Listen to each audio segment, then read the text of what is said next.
belle boîte dessus, une jolie vidéo. 3 mois plus tard, ils étaient dans plein de médias et ils sont signés un pilote aux États-Unis et clos un round d'investissement.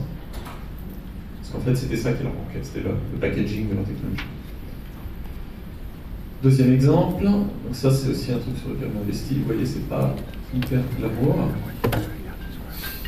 Petite boîte, une espèce de truc dans l'oreille. Donc ça c'est de la technologie qui vient du médical. De façon, on teste l'ouïe des bébés qui viennent de naître pour voir s'ils entendent bien toutes les fréquences.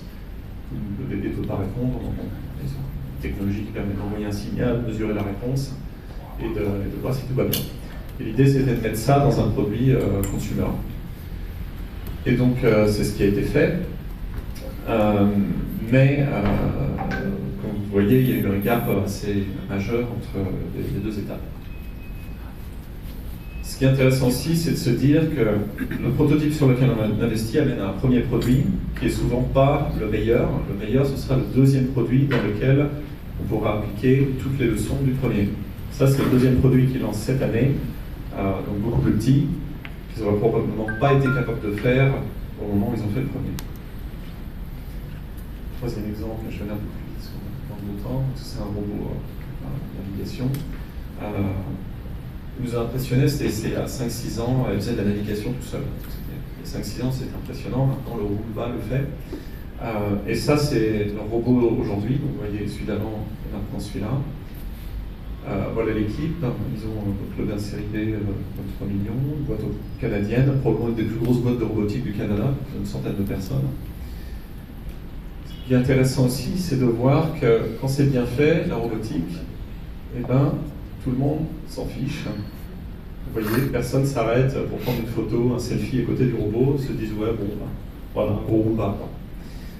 C'est évidemment un peu plus compliqué que ça, mais ça veut dire que ça marche et que c'est bien intégré. Donc, c'est bien. D'ailleurs, si vous allez à Charles de Gaulle, vous en verrez, ils sont aussi là-bas.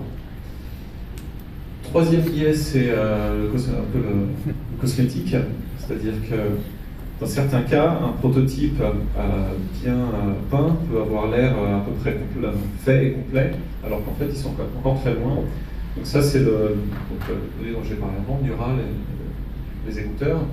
Ça, c'est le prototype de mai 2016, ça, c'est le produit de janvier 2018. En gros, 1 an et demi après, ils ont l'air pas loin d'être identiques, mais il y a 1 an et demi de boulot et évidemment du risque entre les deux. Donc arriver à comprendre où est-ce qu'on en est dans le développement, c'est important pour pouvoir investir efficacement à la bonne valo et mesurer les risques. Alors eux, il s'avère que comme ils sont passés par notre bureau de Shenzhen, ils étaient très accompagnés, très renseignés sur comment industrialiser, mais ce n'est pas forcément le cas de tout le monde. Or, c'est un risque, l'industrialisation. Voilà, donc les risques, c'est la technologie.